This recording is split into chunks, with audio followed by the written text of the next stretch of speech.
WisdomWolf back. You're back, my boy. Chilling schedules dropped, and we got where these images even real, my boy. So let's check it out. Let's see if they are spooky, if it's gonna scare me or not. Let's see what's going on. Solway Firth Spaceman. On May 23, 1964, a British fireman named Jim Templeton took his wife Annie and his two kids Elizabeth and Francis to Burgh Marsh, an area of grassland overlooking a famous estuary located off the southwest coast of Scotland. According to Jim, the only two other people in the marsh that day besides him and his family were two older women sitting in their car at the far end of the grassland. As an amateur photographer, Jim loved taking pictures of his kids, and so he took his camera on the day trip and photographed his 5-year-old daughter Elizabeth wearing her brand new dress. The family spent the entire day enjoying the sunshine and taking family photographs, after which Jim took the pictures to be developed. But when he went to pick them up a week later, he noticed something had appeared on one of the pictures. Although most of the photographs seemed completely normal and featured his daughter enjoying the sunshine in her flowery dress, the chemist who developed the role mentioned to Jim that one of the pictures had unfortunately been ruined by a strange figure standing behind his daughter. When Jim himself analyzed the photo in question, he was sort of disturbed.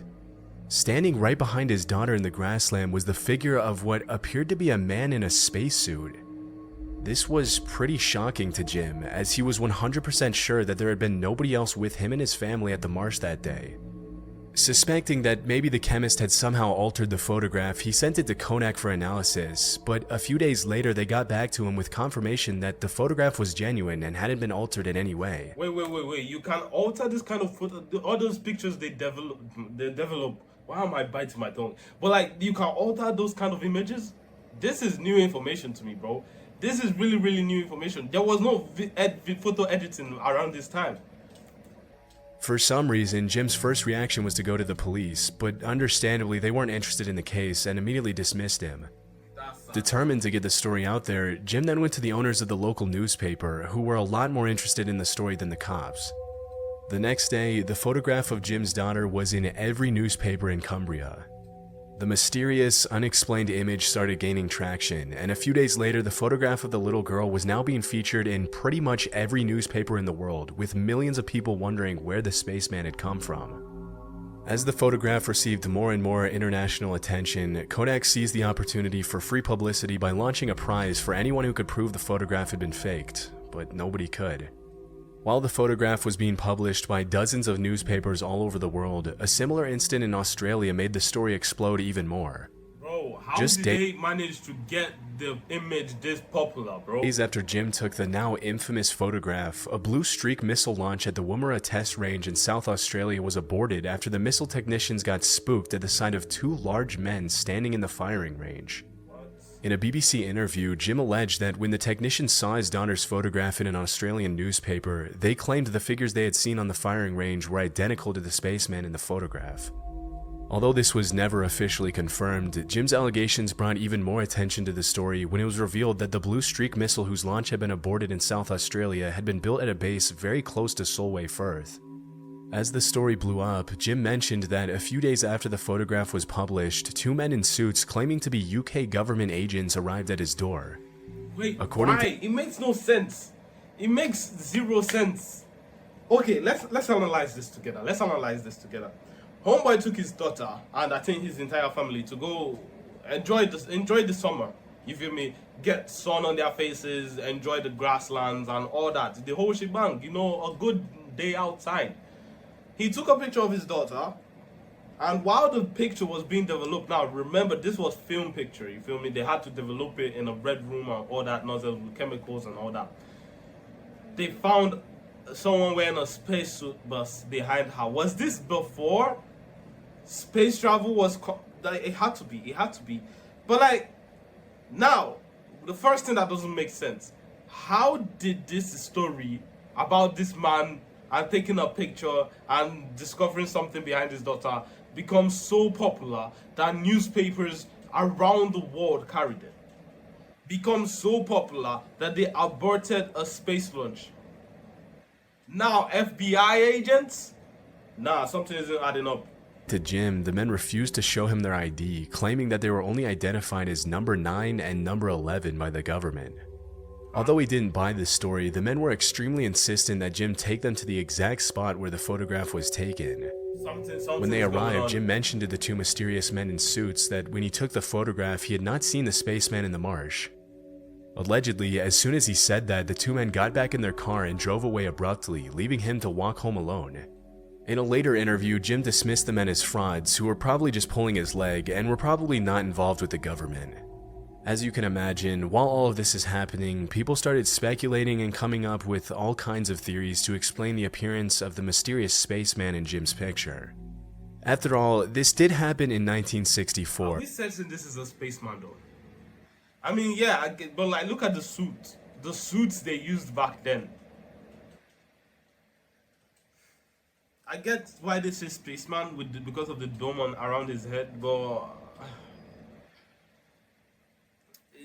inconclusive. I don't think it's a spaceman, bro. At the very peak of the space race, and a lot of people were incredibly suggestible to the idea of life on other planets. For almost 50 years, people came up with all kinds of theories to explain the spaceman in the photograph, most of them relating to extraterrestrial life or a possible staging. But it wasn't until 48 years later in 2012 that a solid theory by a credible source finally came to light. Okay. According to Dr. David Clark, a social sciences professor at Sheffield Hallam University, the mysterious spaceman was really just Jim's wife, Annie Templeton, who had probably walked into the photograph without Jim noticing and turned her back to Jim at the exact moment he took the picture.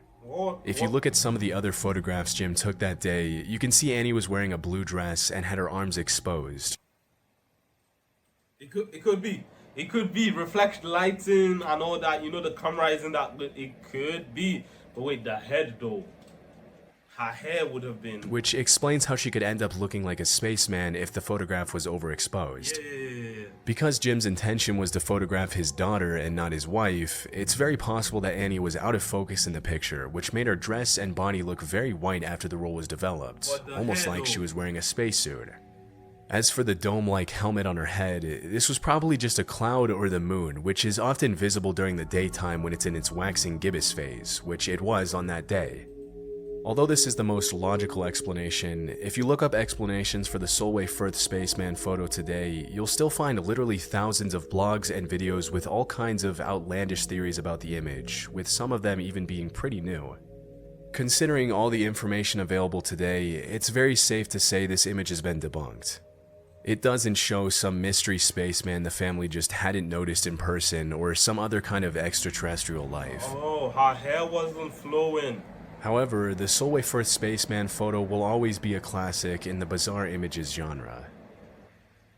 Another mystery that's been solved is the easiest way to meet your daily nutrition goals, and that's with Factor. Factor is a meal delivery service that delivers fresh, never frozen meals right to your doorstep. They literally take me, bro.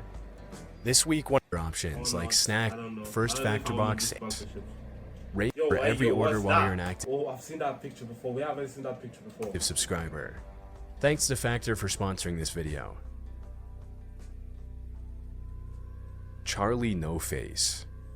Raymond Robinson was born in 1910 in Beaver County, Pennsylvania, and lived pretty much as every normal kid did at the time. Why did the kids back then look so creepy? He went to school, spent time with his family, played with his friends, and did chores around the house. But a few years later, a tragic incident changed his life forever. One day in June 1919, when Raymond was 9 years old, he spent the morning with his friends at a local swimming hole. On their way home, they crossed the Pittsburgh, Harmony, Butler, and Newcastle Railway Bridge, where they spotted a bird's nest sitting on top of a pole. After daring each other to climb on top of the pole and count the birds inside the nest, Raymond stepped forward to take the dare and began climbing the pole. This is where things get a little dark. Unfortunately, the pole was connected to a live wire with over 25,000 volts of electricity. At some point during the climb, Raymond accidentally touched the coil, and you can probably guess what happened next. A couple of hours later, he woke up in the hospital where the doctors were shocked he'd even survived the incident. Sadly, Raymond's eyes were literally burned out, and the rest of his face, arms, and hands were also badly burned, leaving him looking, unfortunately, less human. After an incident like that, a lot of people would completely give up on life, but not Raymond. As soon as he was discharged from the hospital, he learned Braille and started weaving doormats, wallets, and belts as a way to make some extra cash. In his nephew's own words, he never discussed his injuries or problems at all. It was all just a reality, and there was nothing he could do about it, so he never spoke about it. He never complained about anything. Good. All throughout the rest of his childhood, you made a mistake. It ruined you. It doesn't have to ruin you. It doesn't have to keep ruining you. You feel me? Like, he made a mistake. He shouldn't have climbed out. He should have climbed out. He knew he should have climbed out. You feel me? And now it has led to this destructive disconfiguration of his face and his body.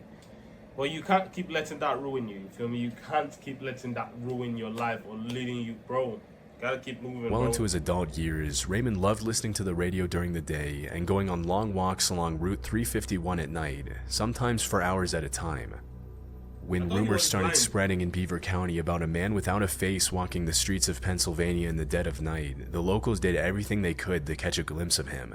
I can see why. Even though he mostly avoided contact with strangers out of fear of scaring people, they always ended up finding him. Although most of the locals were just curious to meet him and make friends with him, others abused him pretty brutally for no reason, sometimes offering him rides and dropping him off far away from home, hitting him with their cars, and even physically beating him. People are just terrible, bro. Even with all the abuse, Raymond refused to let it get to him and continued going on his walks for several decades. Even though Raymond was obviously a real person and a pretty nice guy according to everyone who met him, an urban legend quickly grew around him while he was still alive, which earned him the nicknames Charlie No Face and Green Man. What? According to the legend, Charlie No Face was a sort of ghoul or boogeyman who walked the streets of Pennsylvania at night looking to terrorize anyone who crossed paths with him. Though a lot of people didn't believe it and chalked it up to another urban legend that didn't carry any truth whatsoever. However, some people who found him walking the streets took images of him, which took the urban legend to a whole new level. But still, a lot of people thought the images were fake, when in reality they were 100% real, only the legend behind him wasn't. Even though the real Raymond Robinson died in 1985, people have continued to... Live? Wait, which of them is... Okay, he died in 85.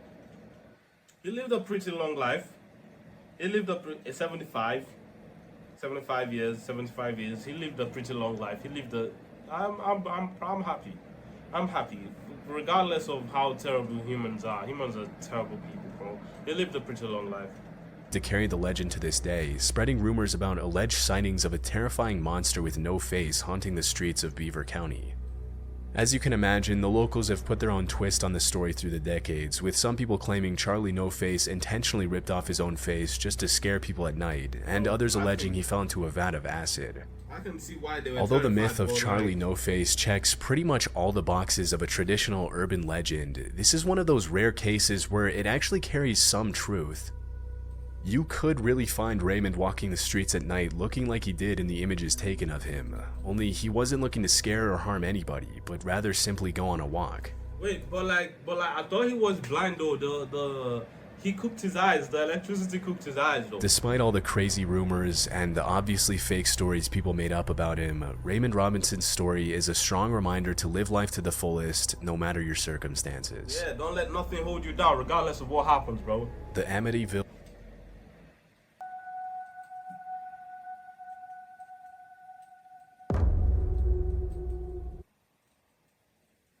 Ghost Boy. In December 1975, George and Kathy Lutz moved into their new home at 112 Ocean Avenue in Amityville, New York. Just 40 miles from New York City, the 5-bedroom Dutch colonial house was George and Kathy's dream home, especially since they only had to pay $80,000 for it. If the price seems too good to be true, that's because it was, and George and Kathy were well aware that the house had been vacant for a year after the last family who lived at 112 Ocean Avenue had been violently murdered. In November 1974, just over a year before the Lutzes moved in, 23-year-old Ronald DeFeo Jr. brutally murdered his family in their sleep, triggering a long, dark, and confusing court case that concluded with more questions than answers. What was they taking him to court for? He killed his family. He should be in jail. Why? Bruh, sometimes the legal system is just weird. Because, okay, we already know he killed his family. Square. Why is he in court? Throw the man in jail. The home's history, the Lutzes were thrilled to be moving in.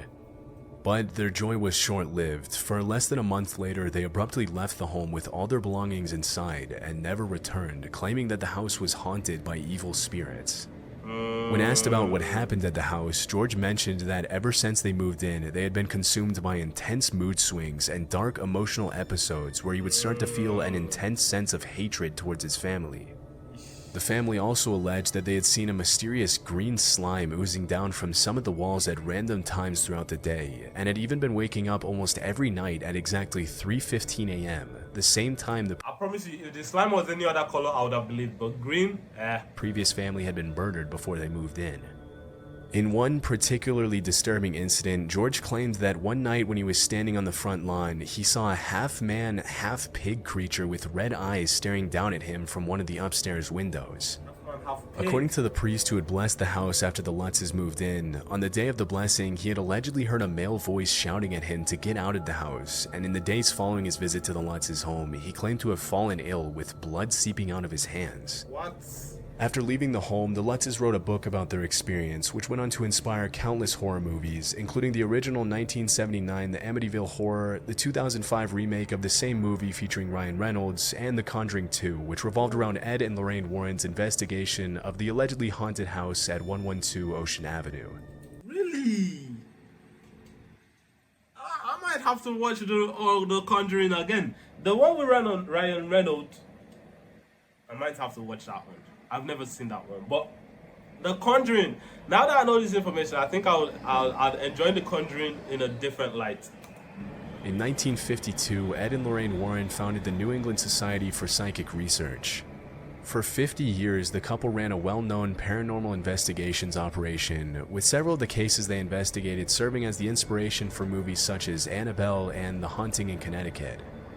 5 months after the Lutz family left the house on Ocean Avenue, the Warrens conducted an investigation of the house, during which they alleged that all kinds of creepy things happened to them, none of which were caught on camera. Though, during the investigation, Ed and Lorraine captured a photo of what appears to be a child with creepy, glowing eyes poking his head out of the basement door, which you've very likely seen before, as it's gone on to become one of recent history's most infamously creepy photos since it was captured back in 1976. Although the Warrens and their fans promoted the theory that the boy in the image was the spirit of John DeFeo, who was around the same age as the boy in the creepy picture at the time his brother murdered him, the reality is a lot less dark and exciting. During their investigation, the Warrens were assisted by Paul Bartz, another investigator, and if you look at some of the pictures of Bartz from that night, you'll notice he was wearing a plaid shirt, very similar to the one worn by the supposed Ghost Boy. As it was later discovered, despite the Warrens' claims, the boy in the picture was not actually a boy at all, but Paul Bartz kneeling on the floor and taking some measurements. The creepy glare of his eyes was caused by the reflection of his glasses, and not by some strange demonic force as the Warrens claimed in later interviews. Imagine trending. You were taking a measurement and some people took a picture of you and you start trending. And you're not trending for anything else, you're trending because people think you're an entity from the hell. As of 2024, much, if not all, of the alleged haunting that took place at the house on Ocean Avenue in 1975 has been debunked. In fact, in the public view, many people remember Ed and Lorraine Warren as charlatans and scammers who did some pretty messed up stuff at the height of their power. Really? That, along with the photo being proved as a setup, is almost conclusive evidence that nothing was really going on here, and everything claimed to have happened was a straight-up lie.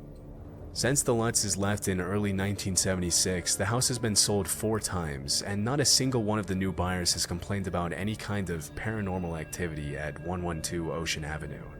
Bro, they will just ruin like the real estate value of that house, bro.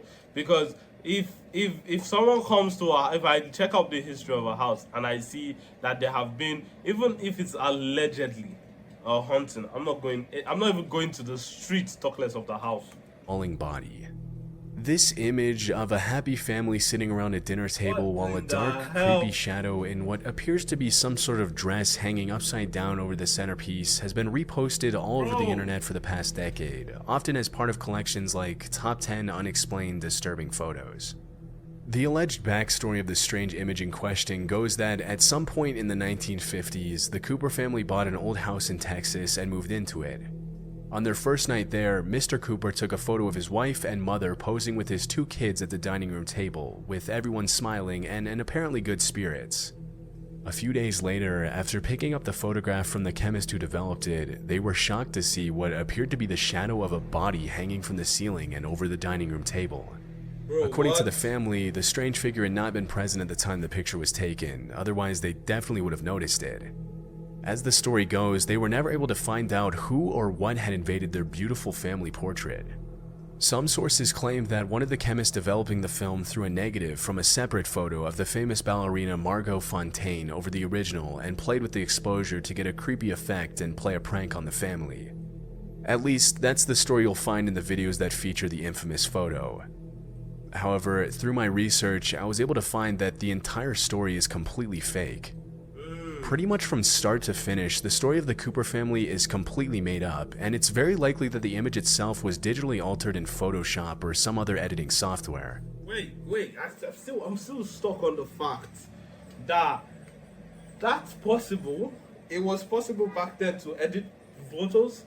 I didn't know that was like a thing. I didn't know that was doable, bro. I thought you take the pictures and then you just what they call it, process it, you know, through the red room and the chemicals and all that, and it just comes out exactly as it is. I didn't know you could edit things into it. That's crazy, bro.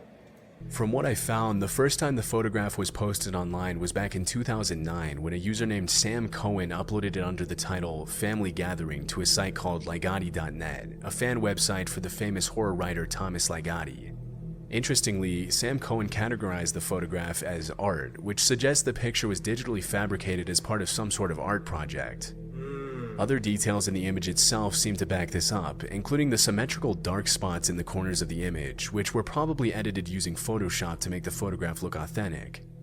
It's possible that the photograph of the family was taken back in the 50s, and that someone digitally superimposed a shadow on the image several decades later as a part of an art project, but there's also a possibility that the photograph of the family is fake as well. It's unknown if Sam Cohen was the original creator of the image, but a few months later, user Xavier Ortega posted it to the site Ghost Theory as a part of a gallery he titled Retro Creeps, Scary Portraits from the Past. After his post, some people reached out to Xavier to ask him if he was the original creator of the image, but he claimed he didn't know anything about its origin. Over the next couple of years, the image started gaining traction online and was reposted in every online forum you can imagine. By 2013, Family Gathering had become one of the most infamous, unexplained creepy photos on the internet, which led people to start coming up with stories to give context to the disturbing image. After it was featured on dozens of YouTube videos, most people assumed the story behind it was real, but all the evidence suggests that the image was digitally altered using Photoshop, and people just wrote a credible story to go along with it. You know, a lot of this things is just because of Photoshop, bro. Not even Photoshop, any editing software, people just get bored and do stuff, and then they do not know the repercussions of what they are doing, and then before you know, it's spiraling out of control. And the original creator, where is he?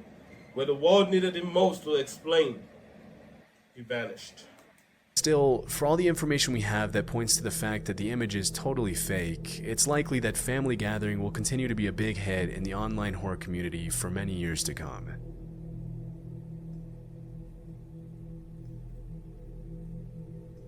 That's crazy, bro. That's crazy, bro. Chilling Scares, I like this new format of videos, bro. I know you might never ever see my videos, bro, but like, I love it. I love this new storytelling type format of a video. Giving myself the compilations. It gives a more in-depth understanding of what's going on with the images, with the videos. I think there's even a video you posted about are these videos even real. I don't know. If this gets enough views, I'll do that one. But for now, I'm going, man. Deuces.